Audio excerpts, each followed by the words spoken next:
2022, c'est beaucoup d'innovation sur la chaîne Franca TV parce que vous savez, nous devons travailler au développement humain. Alors pour vous accompagner, nous avons pris l'engagement en 2022 de vous aider, de diviser nos émissions pour que vous puissiez comprendre davantage assez de cours sur le leadership et aussi sur les thématiques les plus gardées. Nous irons voir les canaux de temps pour réveiller et toucher des coins vraiment sensibles pour vous aider vraiment à grandir dans la foi et même dans votre intellect. Alors ce matin, nous allons parler rapidement d'un thème, d'un sujet vraiment assez préoccupant, de la relation d'aide. Oui, nous voyons des gens qui même après 30 ans, 40 ans, sont toujours en train de traîner des blessures du passé. Alors nous allons ce matin parler un peu de la blessure, surtout des émotions, la blessure émotionnelle. Comment est-ce que ça peut être un frein dans un couple? On voit tout à l'heure quand je venais, je crois que un frère témoignait que le monsieur était marié à sa femme et pendant même 10 ans, la femme ne voulait que voler son mari. Qu'est-ce qui cause ça?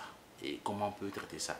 Voilà ce que nous allons ce matin discuter avec deux consultants, deux pasteurs, des Assemblées de Dieu du Bénin, qui vont essayer de nous éclairer. Et en même temps, vous qui nous suivez en ce moment, vous jeunes couples qui nous suivez en ce moment, vous allez vraiment faire comme cas et commencer par traiter, utiliser dans votre relation pour pouvoir sauver votre foyer. Alors, sans m'étaler, nous allons vers le pasteur. Bonjour, pasteur Kouloya. Bonjour, monsieur Aoussen. Comment vous portez? Oui, très bien. Alors nous sommes avec monsieur... Le révérend Jido, Prudien Semé. Allez, ça, monsieur Christian, comment vous portez? Ça va. Et la foi continue toujours? Oui, oui. Je crois que sans la foi, rien ne peut se faire. Rien du tout. Alléluia. Rien du tout. Alors donc, chers amis, le débat est lancé déjà. Et c'est pas d'abord, d'entre le jeu, nous allons comprendre d'abord, c'est quoi la relation des pasteurs Kouloya? Merci, monsieur Aoussen. Oui. Quand nous parlons de la relation d'aide, la relation pour aller aussi un peu plus simple, allons à la relation qui est le lien entre deux personnes, entre deux psychologies, entre deux comportements, entre deux caractères, entre deux histoires. Parfait. Donc, la relation, ce n'est pas la relation que l'aide est venue. Parfait. Quand on parle de relation, il y a une simple relation. Okay. Il y a la relation parentale, la relation amicale, la relation conjugale. Il y a assez de relations. Donc, mais ici, il y a une particularité du moment où on parle de relation d'aide. Mais quand nous prenons le mot aide, nombreux sont ceux-là qui pensent que c'est un cadeau, c'est un don, ou c'est un truc qu'il faut octroyer à quelqu'un. C'est plus que ça. L'aide, c'est plus que ça.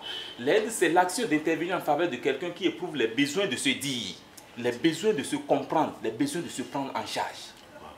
Tout le monde n'arrive pas à pouvoir répondre à ses propres besoins.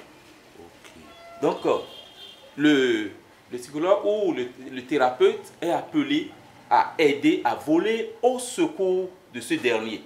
Ce n'est pas qu'il prendra sa place, mais il est là juste pour l'aider. Pour l'accompagner. Voilà, pour l'accompagner. C'est l'accompagnement. Je crois que vraiment le cœur lancé, le sujet est vraiment fort, mais non, les vers pasteur Président pour demander, mais c'est quoi la relation d'aide selon vous? Oui, selon moi, la relation d'aide telle que mon collègue vient de le dire, c'est vraiment un besoin d'aider. C'est une relation entre deux personnes où une personne est là pour pouvoir aider l'autre. Amener l'autre à quitter un trou, à quitter une situation difficile, à quitter alors une situation inconfortable, simplement en le guidant, en lui montrant là où se trouvent les problèmes et comment les solutionner et le conduire jusqu'à la guérison. C'est ça une relation d'aide. Merci beaucoup. Alors, à l'autre endroit, sans tabou, nous y encore vers un second plan du sujet, c'est les blessures émotionnelles. C'est quoi d'abord une blessure émotionnelle et quels sont ces dangers pour un couple, pour une relation conjugale? Oui, les blessures émotionnelles ne sont pas des blessures physiques. Ça ne se voit pas sur le corps, mais c'est dans l'âme. C'est dans l'âme, c'est dans la psychologie. Des injures, par exemple, le rejet, les mauvais traitements, la mauvaise manière de parler aux gens. Et puis tout cela, alors, est amassé dans l'âme, dans le cœur de la personne. Et ça a amené cette personne à développer des maladies, à devenir colérique, à avoir des sauts d'humeur, à avoir même l'insomnie, à être tout le temps stressé, à beaucoup de situations. Beaucoup de situations.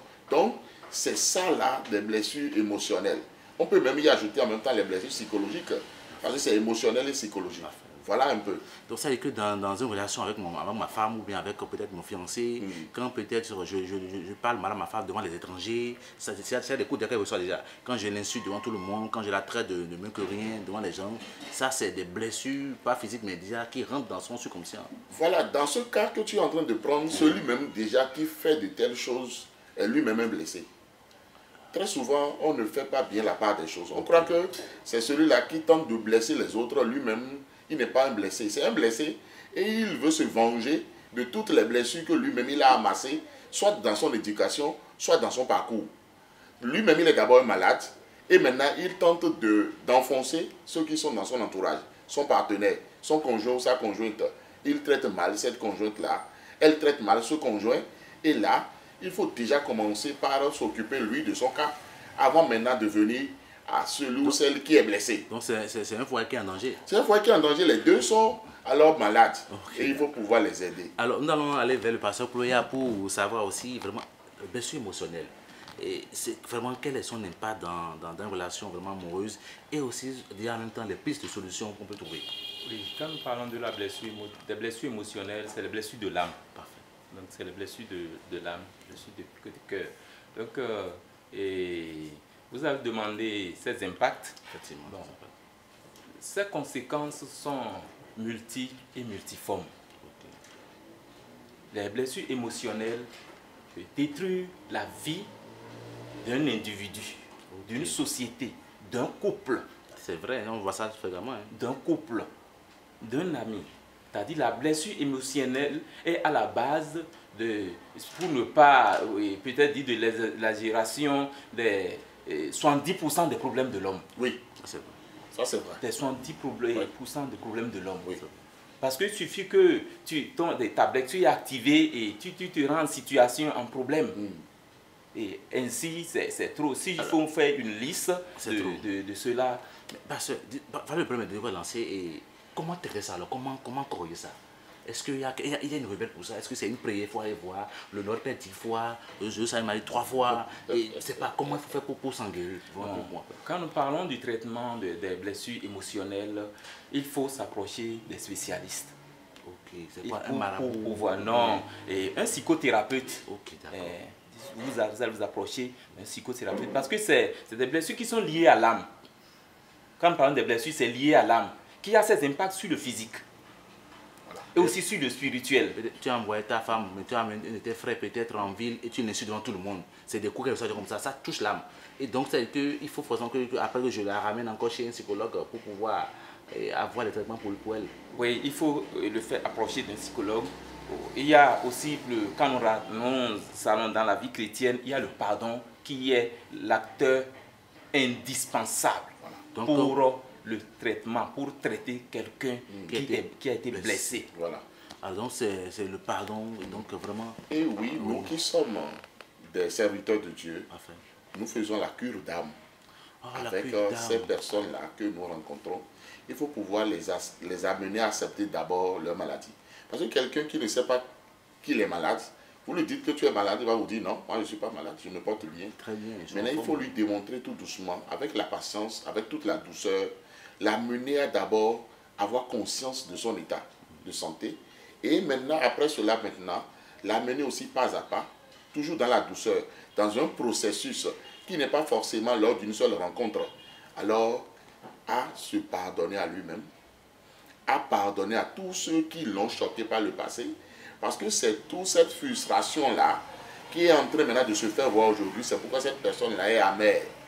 C'est pourquoi cette personne-là parle mal aux gens. C'est pourquoi cette personne-là, on lui dit quelque chose même qui n'est pas choquant et il se dit qu'on vient de le choquer. Parce que c'est tombé sur une ancienne blessure et ça lui a fait mal. Donc, il faut maintenant tout doucement, au travers de la parole de Dieu, au travers de la prière, l'amener maintenant à s'accepter, à accepter la situation, à pardonner et à trouver la guérison. Alors, donc, je suis en train de vous demander quel lien il y a entre la cuite d'âme et puis la relation d'aide alors? Parce que j'ai tout à l'heure dit cuite d'âme et... Oui, la cuite d'âme est inclue dans la relation d'aide. Ah d'accord, voilà. Oui. Donc déjà aussi, on peut prendre par là aussi pour pouvoir rendre quelqu'un la raison. Oui, oui. On peut prendre par là aussi pour pouvoir... Alors, donc, du coup, le problème est profond parce que je crois qu'au Bénin, on n'a pas assez de cabinets, des cabinets d'expertise qui vont... Parce qu'il y a des couples qui sont malades aujourd'hui. Ils se sont connus, ils se sont mariés, ils ont tout fait, mais après, des pères de J passent par là. Alors, est-ce qu'il y a une structure au Bénin qui vraiment accompagne, quand quelqu'un a des blessures émotionnelles, on peut venir à une structure, vous en connaissez déjà une structure au Bénin comme ça? Bon. Nous, à notre niveau, nous avons l'Institut de la relation d'aide qui est actuellement au Bénin. Okay. Donc, qui s'en charge de ces problèmes. Donc vous recevez des cas dans oui, votre oui, institution. nous recevons les cas. Et vous les traitez.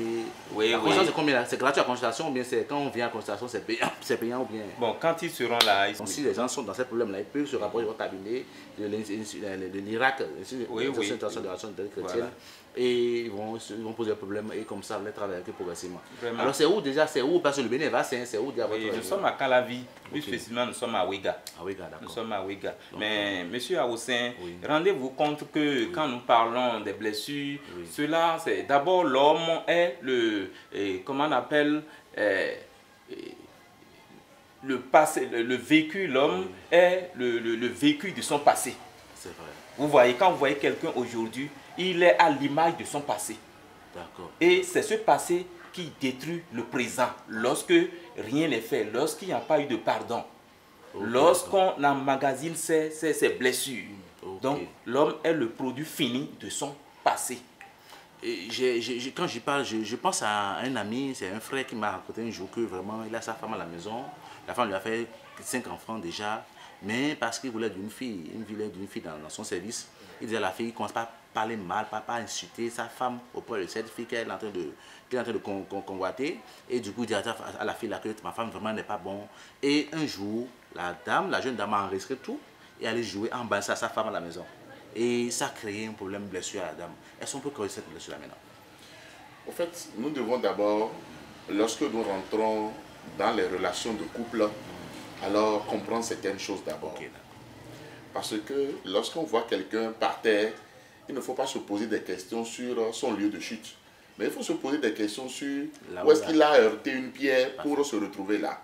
Comment est-ce que les gens se sont vus? Quel a été le temps d'amitié? Est-ce qu'ils s'aiment vraiment ou bien c'est un mariage de raison ou bien d'imposition? Est-ce que c'est un mariage forcé ou bien c'est un mariage vraiment de décision? Donc il y a toutes ces questions-là qu'on doit se poser. On doit aussi se poser des questions aussi sur le passé de chacun. Quel a été vraiment le passé du mari? Quel a été le passé de cette femme? Est-ce que ce mari-là a vécu dans un foyer polygamique? Même s'il se dit aujourd'hui chrétien, est-ce qu'un travail a été fait avec lui pour lui démontrer réellement les affres de la polygamie? Est-ce qu'il accepte réellement la monogamie? Parce qu'il ne suffit pas seulement d'être chrétien pour dire j'ai accepté la monogamie. Avec le temps, on s'est marié monogame, mais on commence pas à travailler à la polygamie. Donc il y a tout un travail à faire, toute une enquête à faire autour de la question pour mieux aider alors de telles personnes. Sinon, si on prend seulement la situation et on ne commence pas à analyser la situation, l'analyse sera biaisée, l'analyse sera fausse, ça ne pourra pas aider. Donc c'est pourquoi lorsqu'on parle de relation d'aide, on parle vraiment du passé de ces personnes-là, on pose des questions clés pour les aider étape après étape à parvenir à une guérison. Donc la guérison est possible alors? Oui, la guérison est possible. Alors, Pasteur Poula, comment vous arrivez à guérir les gens? Est-ce que c'est à travers la prière, à travers comment? Ben, c'est des étapes sur étapes, comment? D'abord, avant d'aller à la guérison, allons à une consultation. Du moment où les différents problèmes de l'homme sont sur les 3 plans. Le plan psychologique, le plan spirituel et le plan physique. Et notons que le côté spirituel et la psychologie influencent sur le physique. Et quelquefois, on remet ce qu'il faut et le malade qu'il faut et orienter vers un psychothérapeute à un docteur. Là, il sera difficile. Le mal sera cherché à être identifié, mais n'aura pas la situation n'aura pas une bonne course. Donc, suite à la consultation, qu'on peut identifier le mal, à quel niveau le mal se trouve. Et c'est de là qu'on peut maintenant s'engager dans le processus de la guérison. D'accord, donc les soins permis et je crois que ceux qui nous suivent en ce moment sont intéressés. Un contact pour nos amis qui nous suivent, peut-être qu'ils sont intéressés, qui vont là vous contacter pour... Déjà sur 95 44 50 64, on peut répondre. D'accord, donc c'est le 229 95 Oui. De De 200. 95, 44, 50, 64. Alors, pasteur Prudence. Oui. Ouais. Étant aussi un spécialiste des couples, Ok. moi, mon WhatsApp, mon numéro WhatsApp, c'est le plus 229 95 Oui. 15 67 40. Alors, Pour je crois pouvoir que. aider les couples. Est-ce qu'il y a un mot de fin, rappelons à ceux qui nous courent, rappelons un petit mot de fin pour en même temps saluer, pour au moins les aider à peut-être à tirer profit de cette émission. C'est très important alors de savoir que toute personne qui est debout peut être un malade qui s'ignore. Ok. C'est pour cela que la relation d'aide est très très importante. Ok. Et cette relation d'aide-là, ça doit partir de soi. Effectivement. On doit pouvoir alors se rendre compte et accepter sa condition et demander de l'aide. D'accord. Et à des moments donnés, cette aide-là peut venir de son conjoint ou de sa conjointe. Donc il ne suffit pas seulement de se dire nous sommes mariés, point à la ligne, mais on peut devenir le psychologue, le thérapeute pour son conjoint, pour son partenaire. Et tout ça là, c'est dans un certain processus. Et la parole de Dieu a répondu à beaucoup de ces questions. Okay. Si nous obéissons vraiment à la parole de Dieu, nous allons régler beaucoup de ces problèmes. Et c'est très important. Le traitement au niveau des spécialistes peut être aussi un traitement médicamenteux. Parce que ce n'est pas seulement les conseils, ce n'est pas seulement la prière, mais à des moments donnés, on voit qu'il faut alors faire une prescription, une ordonnance pour pouvoir aider alors cette personne à guérir de son problème. Okay. Parce que ce n'est pas seulement des problèmes simples, okay. C'est lié peut-être à une pathologie. Ok, d'accord. Alors, Pasteur Ploya, votre mot et l'invitation à tous ceux qui sont au moment pour pouvoir mieux leur expliquer, leur montrer l'intérêt de l'émission. Et je voudrais juste inviter chacun de nous à prendre conscience des situations que chacun traverse. Okay. Rien ne vient du hasard. Toute situation a une cause, des conséquences, la solution. Il faut rechercher cette solution. Voilà, donc il faut aller à la solution. Et ralentissons de blesser. Les autorités blessent les subordonnés blessent les autorités. Il y a tout un tas de conflits et la société se détruit de jour en jour. Donc nous faisons un appel à tout le monde, que tout le monde se sent responsable pour que nous puissions sauver notre famille, notre peuple et notre nation. Alors, chers amis, c'est sur ces mots que nous allons arrêter l'émission de ce soir. Nous saluons le président Patrice Talon qui nous sont en ce moment. Nous saluons les ministres de la République. Nous disons que dans ce pays, il y a des sachants, des consultants que nous pouvons utiliser et limiter beaucoup de prisonniers dans le pays et limiter les dégâts mentaux, les maladies mentales, tout ça là.